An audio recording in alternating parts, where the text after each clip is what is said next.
মিথ্যা মানুষকে জাহান্নামের আসামি করে দেয়, পক্ষান্তরে সত্য মানুষকে মুক্তি দেয়, সত্য মানুষকে জান্নাতের মেহমান বানিয়ে দেয়।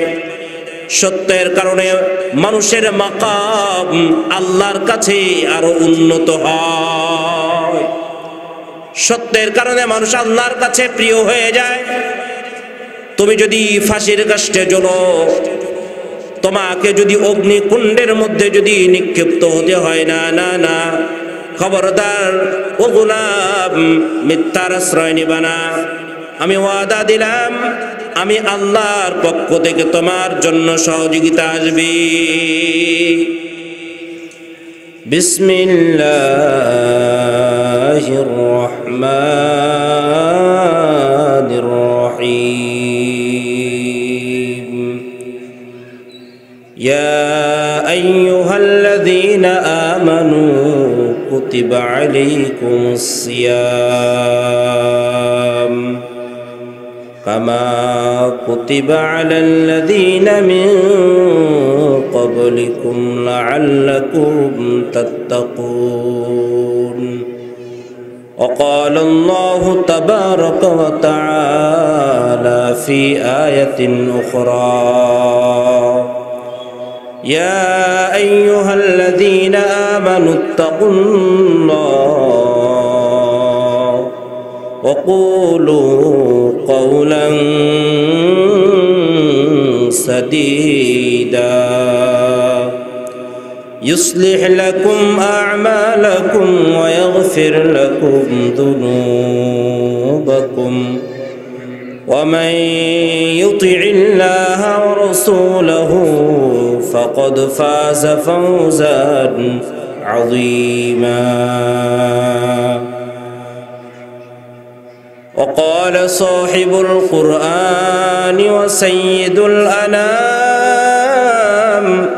وسيد البشر صلى الله عليه وسلم: الكيس من دان نفسه وعمل لما بعد الموت،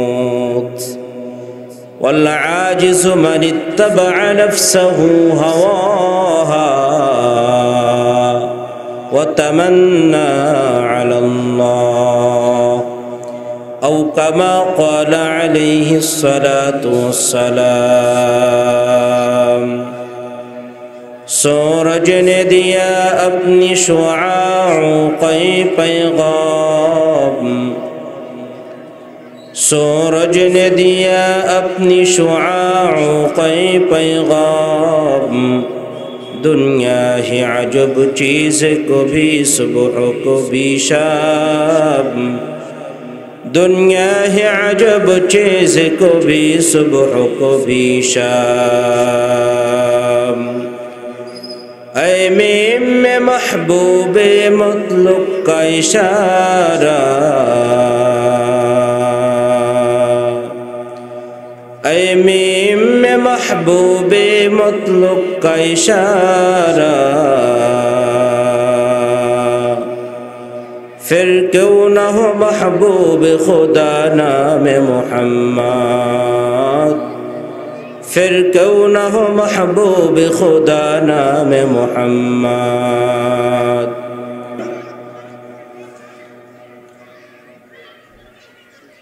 अत्र महफिलेर प्रतिष्ठाता पीर कामिल शाह सूफी हजरतुल आल्लामा मौलाना अब्दुल जब्बार नूरी रहमतुल्लाहि अलैहिर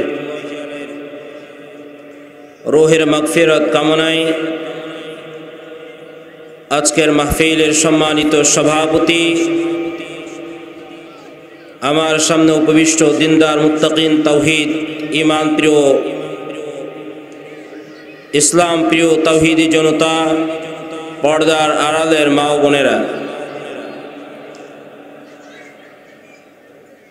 अल्लाह पाक रब्बुल आलामीन अल्लाह ताआलार अशेष मेहरबानी जे महान रब्बुल इज्जत अल जालाल शत व्यस्ततार परेও आमादेरके अल्लाह रसूलेर घोषित जन्नतेर बागाने आसबार बसबार मतो तौफिक दान करेছেন।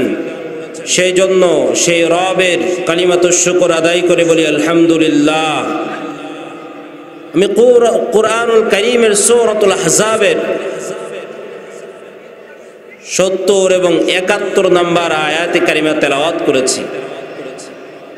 এই আয়াতে কারিমার মধ্যে আল্লাহ তাবারক ওয়া তাআলা 4 গুণ বিশিষ্ট ব্যক্তিদেরকে সফল কাম হিসেবে ঘোষণা দিয়েছেন। আমরা আমলের নিয়তে শোনার চেষ্টা করব। আল্লাহ তাআলা আমাদের সবাইকে সফলতা অর্জন করে জান্নাতের মেহমান হওয়ার তৌফিক দান করুক। সকলে বলেন আমিন। আমলের নিয়তে শুনবেন তো ইনশাআল্লাহ? তাহলে আমি দেখতে চাই সামনে যেই ফাঁকা জায়গাগুলো আছে আমরা ছিন্ন বিচ্ছিন্ন না থেকে আমি সামনের দিকে একটু আগায় আসি। লা ইলাহা ইল্লাল্লাহ, সামনে ফাঁকা রাখবো না ইনশাআল্লাহ, সামনের দিকে আগায় আসি। লা ইলাহা ইল্লাল্লাহ। মাহফিলের মাঝে জায়গা ফাঁকা রাখতে হয় না, নামাজের কাতারের মাঝে যেমন ফাঁকা রাখতে হয় না, স্বামী স্ত্রীর মাঝে যেমন ফাঁকা রাখতে হয় না, কোরআনের আলোচনার মজলিসেও ফাঁকা রাখতে হয় না। কে বসে? শয়তান বসে। আল্লাহ তাবারক ওয়া তাআলা কুরআনুল কারীম নাযিল করেছেন উম্মতের যারা তাকওয়াবান তাদের হেদায়েতের লক্ষ্যে। কি কথা ঠিক না? যাদের মধ্যে তাকওয়া থাকবে, যাদের মধ্যে খোদাভীতি থাকবে, আল্লাহর ভয় থাকবে, এই কুরআনুল কারীম তাদেরকে সঠিক পথের দিশা তাদেরকে দিবে। এই বাবাটা কথা বলবে না। এই যাদের মধ্যে আল্লাহর ভয় নাই, যাদের মধ্যে তাকওয়া নাই, খোদাভীতি নাই, আল্লাহর পরহেজগারিতা নাই, মাহফিল চলতে থাকবে, আলোচনা চলতে থাকবে, সুদ ঘুষ জেনা ব্যভিচারী হত্যা অত্যাচার জুলুম নির্যাতন অন্যায় অবিচার এগুলো তারা করতেই থাকবে। এগুলো কখনো বন্ধ হবে না। আল্লাহর ভয়, আল্লাহর ভীতি, তাকওয়া যদি ভেতরে যদি না থাকে, সারা রাত ধরে তার পাশে যদি কোরআনের আলোচনা যদি করা হয়, তারপরেও ওই কোরআন তার জন্য হেদায়েতের পথিক হবে না। হবে? হেদায়েতের পথিক হবে না।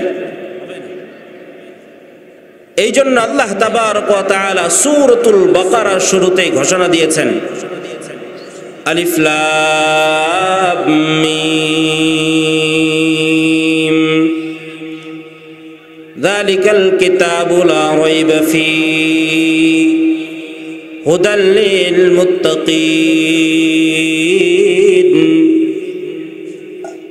আল্লাহ তাবারক ওয়া তাআলা ডাক দিয়ে বলেন, রে গোলাম, এই যে আমি আল্লাহ পাক রব্বুল আলামিন তোমাদের মাঝে কুরআনুল কারীম নাযিল করে দিলাম, তোমাদেরকে কুরআনুল কারীম সঠিক পথ দেখাবে, হকের রাস্তা দেখাবে, জান্নাতের রাস্তা দেখাবে। কোন পথ অবলম্বন করলে তুমি জান্নাতের মেহমান হবা, কোন পথ অবলম্বন করলে জাহান্নামের আসামি থেকে তুমি মুক্তি পেয়ে জান্নাতের মেহমান হইতে পারবা।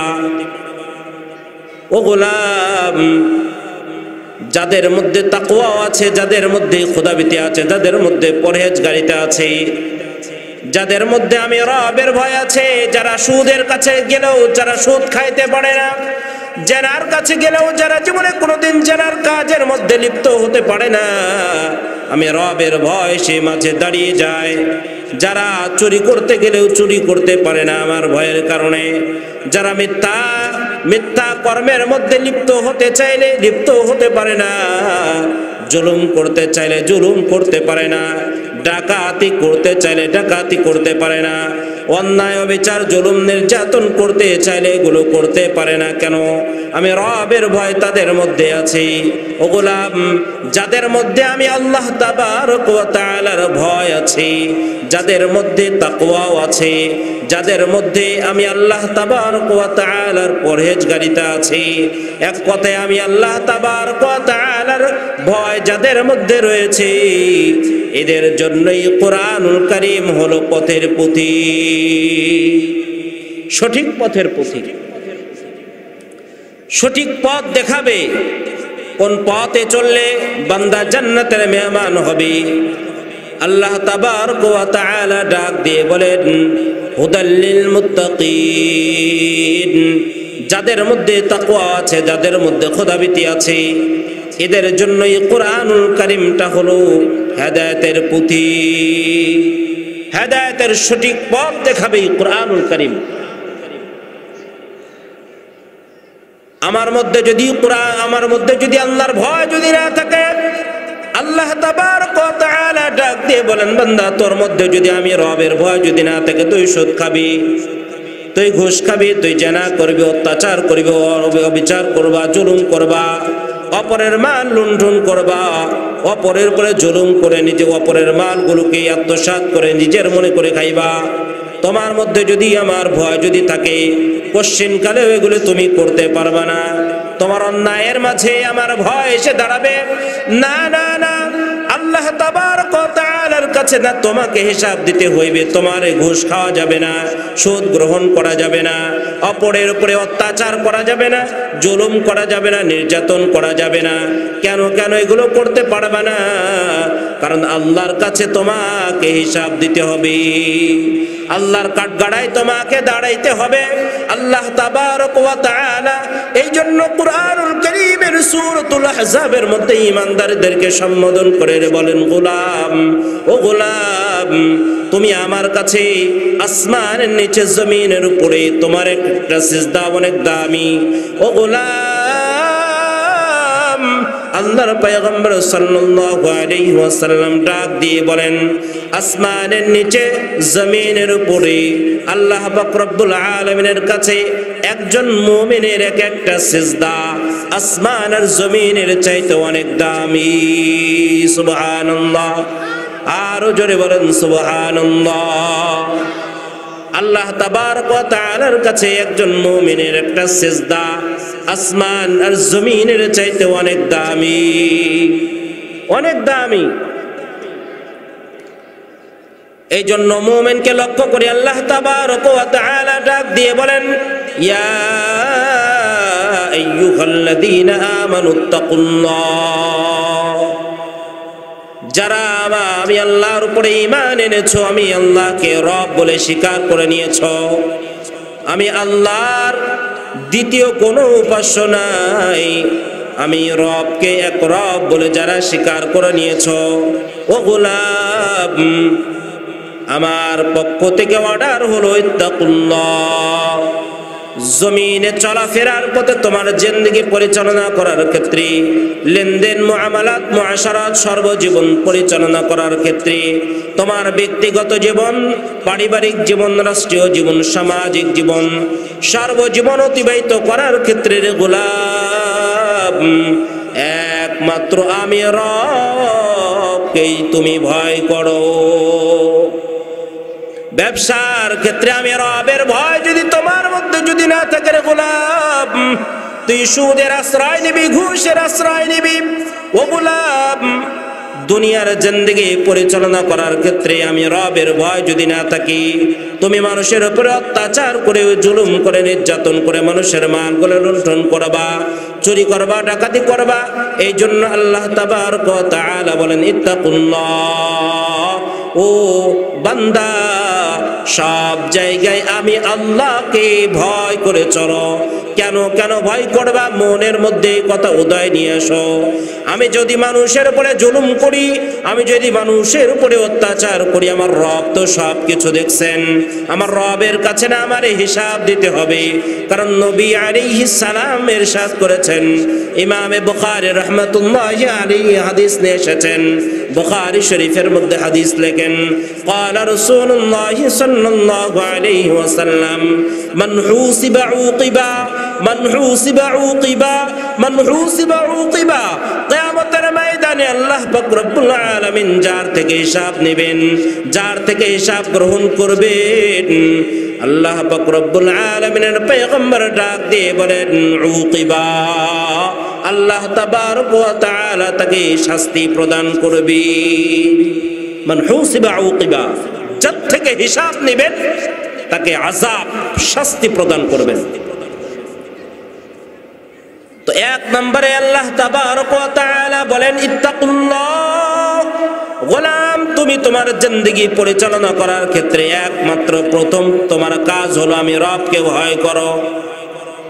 দ্বিতীয় নাম্বার কাজ হলো ওয়াকুলু কাওলান সাদীদা। তুমি তোমার জীবন চলার পথে সুখে দুঃখে আরাম আয়েশে যে অবস্থায় তোমার জিন্দেগি পরিচালনা করো না কেন, সব জায়গায় বান্দা তুই সত্যের উপরে অটল থাকবা। কোনোদিন মিথ্যার আশ্রয় নিবে না, কোনোদিন মিথ্যার কাছে সহযোগিতা চাইবে না। আমি রবের ওয়াদা থাকলো, তুমি যদি সত্যের উপরে অটল আর অবিচল থাকতে পারো রে গোলাম, আমি ওয়াদা দিলাম আমি রবের পক্ষ থেকে তোমার জন্য সহযোগিতার ক্ষেত্রে আমি আল্লাহ জিম্মাদার হয়ে যাব। আরো জোরে বলেন সুবহানাল্লাহ। এই জন্য আল্লাহ তাআলা বলেন ওয়াকুলু কাওলান সাদীদা, বান্দা সব জায়গায় সত্যের আশ্রয় নেয়, সত্য কথা বলো। খবরদার মিথ্যার আশ্রয় নিতে পারবা না, মিথ্যার দ্বারস্থ হতে পারবা না। কেন পয়গম্বর সাল্লাল্লাহু আলাইহি ওয়াসাল্লাম ডাক দিয়ে বলেন, ক্বালা রাসূলুল্লাহ সাল্লাল্লাহু আলাইহি ওয়াসাল্লাম as-sidqu yunji wal kidhbu yuhli।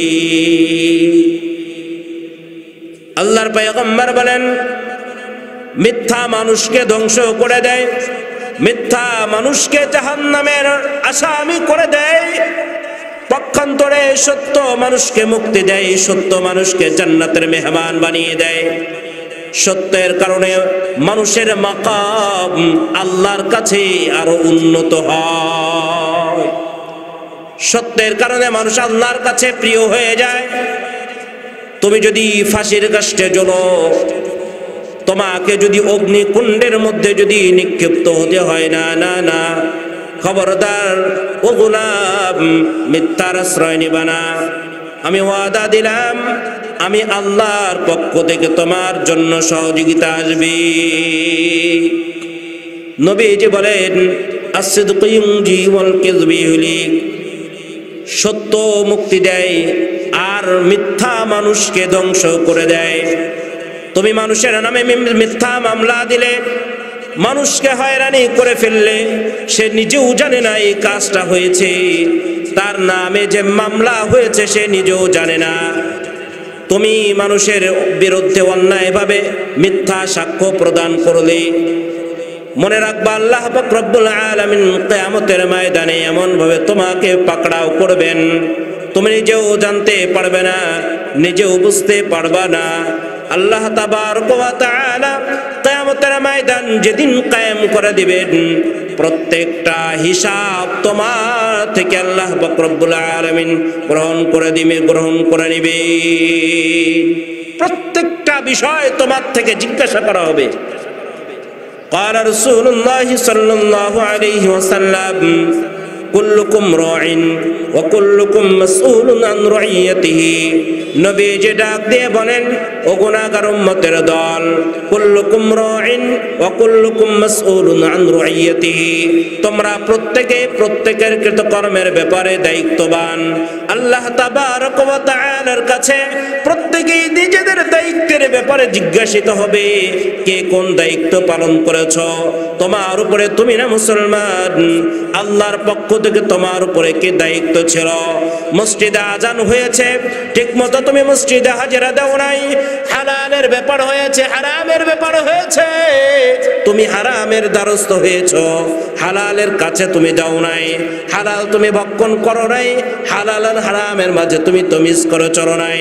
জেনার সুযোগ হয়েছে, ও গোলাম, জেনার কাজের মধ্যে লিপ্ত হয়ে পড়েছ। সুদের সুযোগ হয়েছে, তুমি সুদ খেয়েছ। ঘুষের সুযোগ হয়েছে, তুমি ঘুষের দ্বারস্থ হয়েছ। আল্লাহ পাক রব্বুল আলামিনের অর্ডার তুমি ফলো করো নাই। আমার পয়গম্বরের আদর্শ তুমি মানো নাই।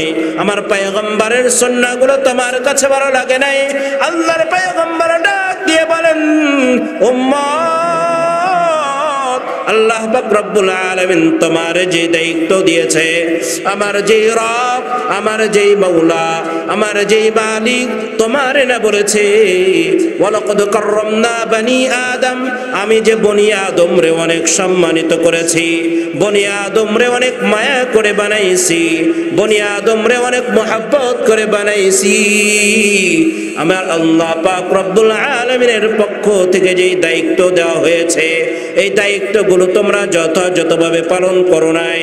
এই জন্য আল্লাহ পাক রব্বুল আলামিন প্রত্যেকটা দায়িত্বের ব্যাপারে তোমারে কিয়ামতের ময়দানে জিজ্ঞাসাবাদ করবে। একজন রাষ্ট্রের প্রেসিডেন্ট, সে যদি সঠিকভাবে তার রাষ্ট্র যদি পরিচালনা যদি না করে, সে জিজ্ঞাসিত হবে। একজন পুরুষ তার পরিবারের ব্যাপারে দায়িত্ববান, তার স্ত্রী যদি পর্দা যদি না করে, তার স্ত্রী যদি বেপরদা হয়ে চলে, আল্লাহর আদালতে তাকে নালিশ করতে, তার বিরুদ্ধে নালিশ হবে। আল্লাহ পাক রব্বুল আলামিনের কাছে তাকে আল্লাহর কাঠগড়ায় দাঁড়াতে হবে। একজন দায়িত্ববান ব্যক্তি যে তার দায়িত্বের ব্যাপারে অবহেলা করেছে, আল্লাহর কাঠগড়ায় তাকে দাঁড়াতে হবে। আল্লাহ পাক রব্বুল আলামিন এই জন্য ডাক দিয়ে বলেন ওয়াকুলু কাওলান সাদীদা, সব জায়গায় সত্যের আশ্রয় নাও। খবরদার, তুমি মানুষের নামে মিথ্যা মামলা দিবা, মানুষের নামে মিথ্যা মামলা দিয়ে হয়রানি করবা, খবরদার। নবীজি ডাক দিয়ে বলেন, একজনকে তুমি ঠকানোর চেষ্টা করলে, নিয়ত করলে এই ব্যক্তি বেশি বাড়াবাড়ি করতেছে, একটা মিথ্যা মামলা দিয়ে দেই, মিথ্যা মামলা দিয়ে দিলে অথবা মিথ্যা সাক্ষ্য দিলে ওই ব্যক্তি যে বিপদে পড়লো, নবীজি বলেন যতদিন পর্যন্ত সে নিজে ওই বিপদের সম্মুখীন না হবে, যতদিন পর্যন্ত সে নিজে ওই বিপদের মধ্যে না পড়বে, ততদিন পর্যন্ত আজরাইলের সঙ্গে সাক্ষাৎ হবে না, ততদিন পর্যন্ত তার আজরাইলের সঙ্গে সাক্ষাৎ হবে না। এই জন্য খবরদার, কোনো মিথ্যার আশ্রয় নেওয়া যাবে না। খবরদার, কারোর বিরুদ্ধে মিথ্যা সাক্ষ্য দেওয়া যাবে না। কার আদেশ? কথা বলে না, কার আদেশ? আব্দুল কাদের জিলানী রাহমাতুল্লাহি আলাইহি নাম আপনারা শুনেছেন। সত্যের উপরে থাকলে সাহায্য কোথা থেকে আসে? কথা বলে না, কোথা থেকে আসে? আল্লাহর থেকে আসে। মনে রাখবেন, মিথ্যা গ্রহণ করলে মানুষকে ধ্বংস করে দেয়, মিথ্যা মানুষকে একদম ধূলিসাৎ করে দেয়, মিথ্যা মানুষকে জাহান্নামের আসামি করে দেয়। আব্দুল কাদের জিলানী রাহমাতুল্লাহি আলাইহি যখন পেটে, আব্দুল কাদের জিলানীর মা আব্দুল কাদের জিলানী রাহমাতুল্লাহি আলাইহির বাবা বড় শিক্ষিত মানুষ। হঠাৎ করে আব্দুল কাদের জিলানীর বাবা অসুস্থ হয়ে পড়লেন। বাবা আব্দুল কাদের জিলানীর মাকে লক্ষ্য করে বলে, বিবি সাহেবা, তোমার গর্ভের মধ্যে যেই সন্তান রয়েছে, এটা যদি ছেলে হয়, এরে তুমি মাদ্রাসায় পড়াও, এরে তুমি একজন বড় আলেম বানাও, একজন হাফেজ কোরআন বানাও। তোমার গর্ভের সন্তান যদি একজন ছেলে হয়, হাফেজ কোরআন বানাও, একজন বড় আলেম যেন হয়। সাল্লাল্লাহু আলাইহি ওয়াসাল্লাম as-sidqu yunji wal kidhbu yuhlik, যারা সত্যের উপরে অটল থাকে, সত্য তাদেরকে মুক্তি দেয়, মিথ্যা তাদেরকে ধ্বংস করে দেয়। আমার মায়ের শেখানো, আমার মায়ের দেওয়া ওসিয়ত অনুযায়ী আমি আপনাকে সত্য কথাটাই বলে দিয়েছি যে আমার পকেটের মধ্যে যে দিরহামগুলো ছিল, এই দিরহামের কথা আপনারে আমি সত্যভাবে বলে দিয়েছি। ডাকাত দল চিন্তা করলো, সামান্য একটা বালকের কাছে আমি হেরে গেলাম, সামান্য একটা গোলামের কাছে হেরে গেলাম। তার মধ্যে যতটুকু নৈতিকতা আছে, তার মধ্যে যতটুকু আদর্শ আছে, তার মধ্যে যতটুকু সত্যবাদিতা আছে, আমার মধ্যে তো এতটুকু সদুকিয়াত নাই, আমার মধ্যে তো এতটুকু সত্যবাদিতা নাই। ডাকাত দলের লিডার আব্দুল কাদের জিলানীর কাছে সুপর্দ করে দিয়ে ডাক দিয়ে বলে, ও বালক, আমি আমার নিজেকে তোমার কাছে সুপর্দ করে দিলাম, তুমি আমারে কালিমা পড়ে মুসলমান বানিয়ে দাও। লা ইলাহা ইল্লাল্লাহু মুহাম্মাদুর রাসূলুল্লাহ। জোরে বলা যাবে নাকি একবার আল্লাহু আকবার? আর জোরে বলেন আল্লাহু আকবার। তাহলে সত্যের উপরে অটল আর অবিচল থাকলে মুক্তিদাতার মালিক কে? আরো জোরে বলেন মুক্তি দেনওয়ালার মালিক কে? সকলেই আওয়াজ করে বলেন আল্লাহ। আরো জোরে বলেন আল্লাহ আল্লাহ। তো সত্যের উপরে অবিচল আর অটল থাকতে হবে, খবরদার মিথ্যার আশ্রয় নেওয়া যাবে না। আর একটা কাজ হলো ওয়ামান ইউতিইল্লাহা ওয়া রাসূলাহু ওয়ামান ইউতিইল্লাহা ওয়া রাসূলাহু। চতুর্থ নাম্বার বিষয় হলো আল্লাহ তাবারক ওয়া তাআলা ডাক দিয়ে বলেন, রে গোলাম, এই যে কোরআনুল কারীম আমি নাজিল করে দিলাম, এই কোরআনুল কারীমের মধ্যে যেই বিধিবিধানগুলো আমি আল্লাহ তাবারক ওয়া তাআলা দিয়েছি, ও বান্দা আজান হয়েছে, তুমি দৌড়াও মসজিদের দিকে। তোমার ও বান্দা রমজানুল মুবারক আসছে, রমজানুল মুবারকের রোজাগুলো যথাযথভাবে পালন করো। যাকাত ফরজ হয়েছে, সঠিকভাবে তুমি যাকাত দাও। হজ ফরজ হয়েছে, তুমি হজ করো। আল্লাহ প্রদত্ত এই বিধানগুলো যথাযথভাবে মানো। আর কিভাবে তুমি মানবা? মানার ক্ষেত্রে একমাত্র আদর্শ ফলো করো পয়গম্বর সাল্লাল্লাহু আলাইহি ওয়াসাল্লামের। পয়গম্বরের আদর্শ বহির্ভূত কোনো ইবাদত আল্লাহর দরবারে কবুল হয় না। কথা বলেন ঠিক কিনা? আমি সেজদা দিতে দিতে আমার কপালে যদি কালো দাগ পড়ে যায়, ওই সেজদার কোনো দাম নেই। ইবাদত করতে করতে যদি সারা জীবন পার করি, ওই ইবাদতের কোনো দাম নেই। শয়তানের চাইতে বড় আলেম কোন ছিল? এই আসমানের নিচে জমিনের উপরে আর কোনোদিন আসবে? শয়তানের চাই কোনো বড় আলেম দুনিয়াতে আর আসবেও না, হবেও না। কিন্তু আল্লাহ তাআলাকে মানে নাই। কাকে মানে নাই? আল্লাহকে মানে নাই। বড় বেয়াদব ছিল। আবা ওয়াস্তাকবারা ওয়া কানা মিনাল কাফিরিন। এই জন্য ইবাদত হতে হবে আল্লাহর পয়গম্বরের আদর্শ অনুযায়ী। ইবাদতগুলো হওয়া লাগবে রাসূলের সুন্নাহ অনুযায়ী। ইবাদতগুলো হওয়া লাগবে রাসূলের আদর্শ অনুযায়ী। আর একটা কাজ আমাদেরকে করতে হবে। আল্লাহ তাবারক ওয়া তাআলা ডাক দিয়ে বলেন, ইয়া আইয়ুহাল্লাযীনা আমানুত্তাকুল্লাহ ওয়া কুনু মা'আস সাদিকিন।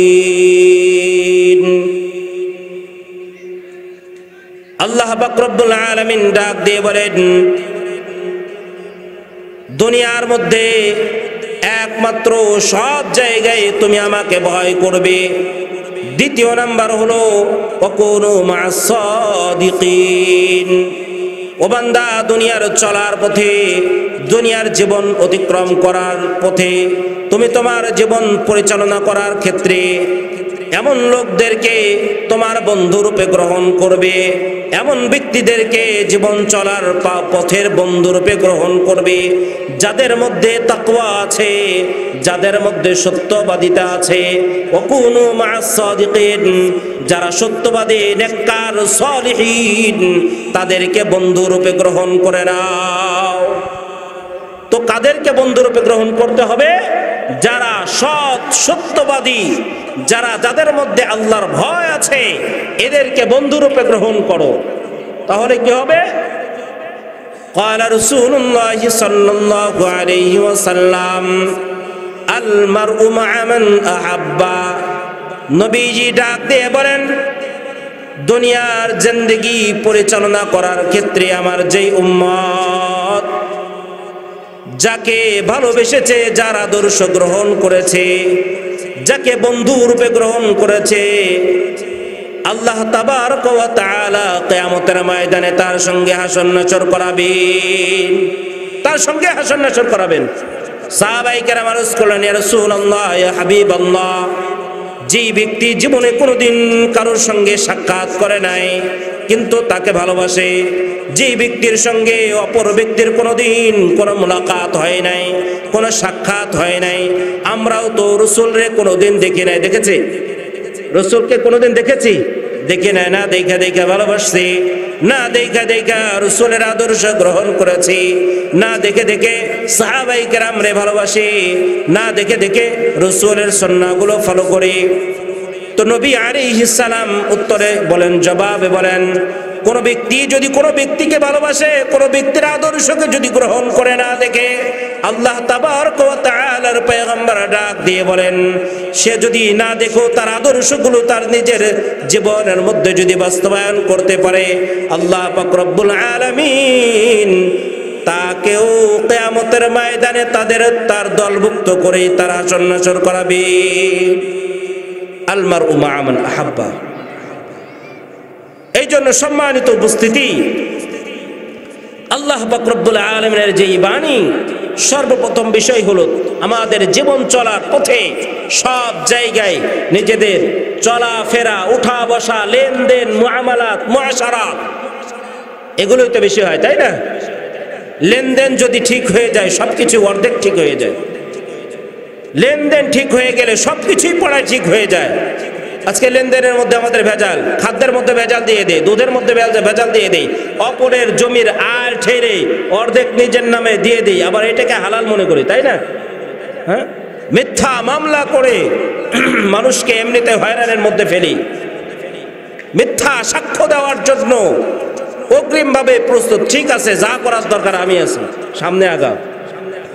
এই যে বিষয়গুলো আল্লাহ পাক রব্বুল আলামিন সর্বপ্রথম সব ক্ষেত্রে আল্লাহ তাআলাকে ভয় করে চলার মতো তৌফিক দান করেন এবং নবী আলাইহিস সালামের আদর্শ অনুযায়ী নিজেদের ব্যক্তিগত জীবন, পারিবারিক জীবন, রাষ্ট্রীয় জীবন, সামাজিক জীবন, সব জীবন যেন আল্লাহর হুকুম, নবী আলাইহিস সালামের তরিকা অনুযায়ী চলতে পারি। আল্লাহ পাক রব্বুল আলামিন সর্বপ্রথম আমাকে এবং আমরা যা শুনলাম সর্বপ্রথম আমাদের সবাইকেই সেই অনুযায়ী আমল করার তৌফিক দান করেন। আমিন। ওয়া আখিরু দাওয়ানা আলহামদুলিল্লাহি রাব্বিল আলামিন।